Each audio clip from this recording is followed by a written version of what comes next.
perkembangan dari proses hukum yang dilakukan oleh Pom Dam Jaya terhadap masalah yang kemarin menjadi perhatian kita bersama, yaitu penculikan, pemerasan, dan penganiayaan yang akhirnya melibatkan 3 orang oknum prajurit TNI.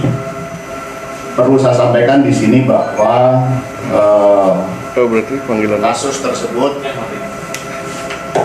belum audio. Oke, sudah datang. Jadi perlu saya sampaikan bahwa berarti tes siap. proses hukum yang dilakukan oleh Pom Dam Jaya ini berawal dari Udah belum? laporan Iya, masyarakat Bang. kepada Polda Metro Jaya pada tanggal 14 Agustus 2023 kemarin terkait dengan adanya dugaan penculikan, pemerasan, dan penganiayaan. Dan setelah dilakukan pengembangan oleh Polda Metro Jaya, akhirnya diduga ada keterlibatan prajurit TNI.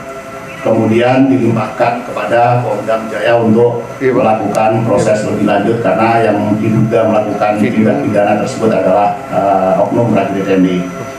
Setelah menerima limpahan perkara dari Polda Metro Jaya, Pom Dam Jaya melakukan proses selanjutnya, melakukan penyelidikan awal, dan kemudian didapatkan 2 terduga lainnya yang setelah dilakukan penyidikan lanjutan akhirnya ditetapkan sebagai tersangka kasus Ini bang, ini bang, penculikan, pemerasan, dan penganiayaan.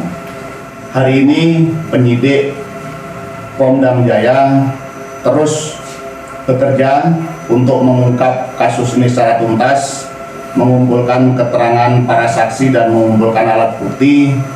Dan karena ini sudah menjadi perhatian masyarakat, Puspomad juga menurunkan tim untuk mensupervisi, membantu sekaligus ikut melakukan proses hukum, dan juga dikonsultasikan dengan pejabat dari OPMIL, dari auditor militer, sehingga ini dipastikan bahwa proses hukum yang dilakukan oleh Pom Dam Jaya terhadap kasus penganiayaan atau penculikan, penganiayaan, dan pemerasannya akan dilakukan secara benar, transparan, dan akan disampaikan kepada publik nantinya.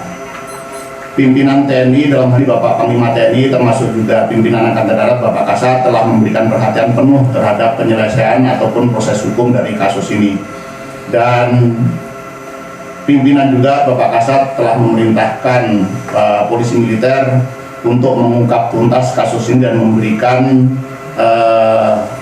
jeratan pidana seberat-beratnya sesuai dengan peran dari masing-masing tersangka nantinya. Ini tentu masih memerlukan proses penyidikannya, akan berlanjut hingga nanti pemberkasan dan akhirnya akan masuk ke proses peradilan. Kami berharap bahwa dengan penjelasan ini masyarakat yakin bahwa kita institusi TNI menjamin tidak ada impunitas apabila ada prajurit yang melakukan pelanggaran pidana. Bahkan mungkin akan bisa dijatuhi hukuman lebih berat karena ada penerapan pasal-pasal pidana umum maupun pasal-pasal pidana militer terhadap tersangka nanti sesuai dengan hasil penyidikan yang terus dilakukan oleh Pom Dam Jaya. Saya rasa itu inti daripada proses hukum yang sedang dan terus akan dilakukan terhadap kasus penculikan, pemerasan, dan penganiayaan yang dilakukan oleh 3 orang oknum dari prajurit TNI. Dan perlu saya sampaikan juga selain dari 3 oknum tersebut ada juga tersangka dari sipil, warga sipil yang sekarang sudah dalam proses ditahan di Polda Metro Jaya. Ini saja yang perlu saya sampaikan. Kalau ada pertanyaan nanti akan kita jawab, dan nanti secara teknis apabila ada sementara ini yang sudah ditemukan ada keterlibatan 1 orang warga sipil yang kemudian sedang ditangani oleh Polda Metro Jaya. Masalah perannya nanti ini masih dalam proses, dan nanti barangkali untuk tersangka dari sipil bisa dikonfirmasikan ke Polda Metro Jaya. Kalau kronologi saya rasa sudah ini sudah diberitakan bahwa ini berawal dari dugaan penculikan untuk motifnya secara lengkap ini masih dalam proses penyidikan, sehingga kita belum bisa ungkap secara lengkap karena mungkin akan ditemukan alat bukti baru maupun keterangan-keterangan baru dari saksi-saksi yang diperiksa, sehingga ini belum bisa disampaikan saat ini supaya nanti tidak berbias. Kita masih mengumpulkan semua fakta yang bisa mendukung dari pengungkapan kasus ini. Nanti setelah lengkap akan kita sampaikan, dan tentu ini menjadi bagian dari proses hukum. Setelah lengkap akan diberkas kemudian dilimpahkan ke pengadilan, dan dalam proses peradilan pun nanti juga masih akan diungkap fakta-fakta yang benar oleh nanti hakim. Demikian. Pak, berdasar informasi dari pihak keluarga kan bahwa IM ini bukan kali pertama diculik, itu pernah kejadian sebelumnya juga diculik dan menebus sekitar 15 juta. Nah, dari hasil pemeriksaan awal ini, apakah Praka M ini sudah berapa kali Pak melakukan dugaan penculikan dan pemerasan ini? Apakah sebelumnya juga pernah terjadi melakukan kepada IM ini atau korban lain? Ini memang yang masih terus kita dalami karena ada beberapa alat bukti yang masih harus kita temukan. Di antaranya adalah handphone korban juga masih belum kita temukan, masih dalam proses pencarian. Artinya kita tidak bisa berspekulasi dengan asumsi-asumsi bahwa ini sudah sekian kali melakukan, tetapi ini akan terus didalami. Termasuk juga mungkin ada masalah-masalah lain yang melatar belakangi kasus ini juga sedang dalam pendalaman, sehingga kita tidak bisa berasumsi dulu. Nanti setelah lengkap akan kita sampaikan detailnya kepada publik melalui rekan-rekan media. Pak, tadi kan disebutkan kalau misalnya ada penerapan pasal pidana umum dan pasal pidana militer ya Pak. Ini jelaskan pasal kepada para tersangkanya itu apa aja Pak? Kalau pasal ini kan masih dalam proses Mbak ya. Sekali lagi ini kita belum bisa memutuskan pasalnya nanti. Makanya ada kehadiran dari Otmil ke sini untuk memberikan konsultasi. Kira-kira dari hasil penyidikan itu pasal apa yang bisa dikenakan.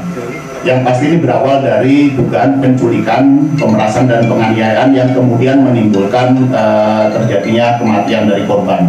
Sehingga untuk pasal nanti masih dalam proses diskusi antara penyidik dengan berkonsultasi dengan pihak dari Otmil demikian. Sekali lagi Mbak ya, ini besar lagi bahwa proses penyidikan masih berlangsung. Kita masih terus mengumpulkan keterangan dari saksi-saksi dan alat bukti yang memang masih perlu dilengkapi juga untuk mengungkap secara tuntas. Yang saya sampaikan tadi, apakah ada latar belakang yang lain, apakah terkait dengan obat-obatan atau hanya sekedar penculikan di latar belakang oleh ekonomi dan sebagainya, masih terus diungkap oleh penyidik.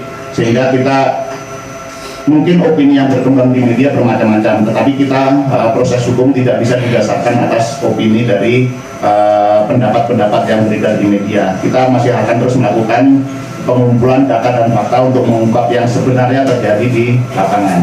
Begitu. Pak, izin ini kan pasalnya belum diterapkan ya, tapi sudah ada tersangka. Jadi ini dugaan pasalnya itu dugaan penculikan dan pemerasan Pak, atau apa? Diawali dari dugaan penculikan, pemerasan dan penganiayaan yang kemudian menimbulkan kematian dari korban. Nanti apakah ini berencana atau tidak nanti akan dilihat hasil penyidikan dan hasil konsultasi dengan Otmil begitu. Pak, tiga tersangka itu dari mana bisa kenalkan? Satu itu pas pampres, satu lagi dari Kodam Iskandar Muda, dan satu lagi dari tipografi ya. Nah itu kenal dari mana mereka bertiga? Baik, untuk detail nanti mungkin hasil dari penyidikan bisa disampaikan oleh Danpom dan Jaya. Silakan. Ini semua satu angkatan yang mereka juga latar belakangnya adalah orang-orang dari Aceh yang sama-sama dinas di Jakarta, yang sama-sama berada di Jakarta, sehingga mereka melakukan itu secara bersamaan, rencana untuk menculikan dan pemerasannya itu memang dari kelompok orang yang sama, dan mereka tidak mengenal secara detail orang korban, tapi mereka mengetahui komunitas korban ini kegiatannya apa saja. Tapi tahu komunitas yang korban ini adalah berasal dari Aceh, komunitas orang-orang Aceh di tempat itu apa kegiatannya mereka tahu, sehingga mereka melakukan tindakan tersebut. Komunitas apa ya Pak? Komunitas orang penjual kosmetik. Pak, apakah sudah ditemukan dari penyidikan awal ini obat ilegal itu yang seperti apa jenisnya? Nah, ini masih dalam pendalaman lagi. Kalau daftar obat J itu kan macam-macam, D itu kan macam-macam. Nah, kami dalami lagi yang korban ini apa saja jualan obat yang terlarangnya, karena itu masih dalam tahap penyidikan. Polda pun juga masih dalam pendalaman juga dalam masalah itu. Saksi yang sudah kami periksa jumlah 8 orang, baik dari pihak keluarga, pihak korban yang pada saat kejadian pertama itu menolong korban untuk supaya tidak diculik. Jadi mereka ini datang, kemudian berusaha mengambil korban. Tapi sebelumnya warga sekitar toko itu coba memberikan perlawanan.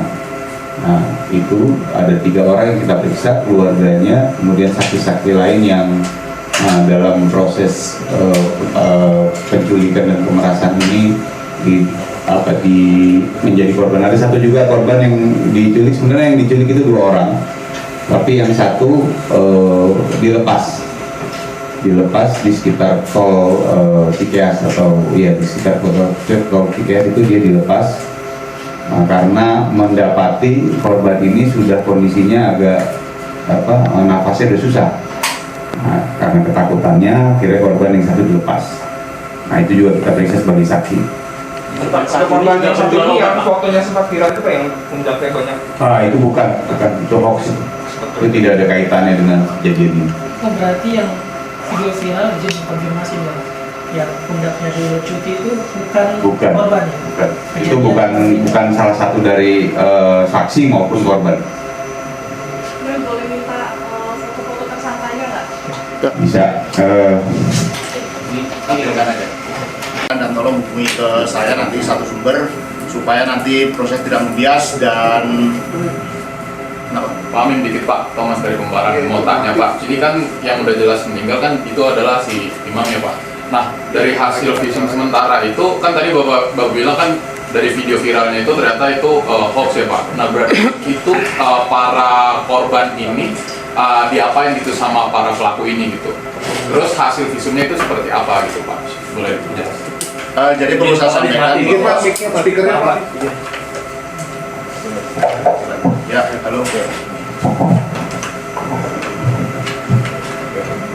Jadi perlu saya sampaikan bahwa hasil visum maupun otopsi sampai dengan saat ini masih belum keluar, sehingga kita masih menunggu, dan saya menghimbau teman-teman media untuk tidak terpengaruh oleh mungkin video-video viral ataupun gambar-gambar yang tersebar melalui media sosial yang belum bisa dipertanggungjawabkan kebenarannya.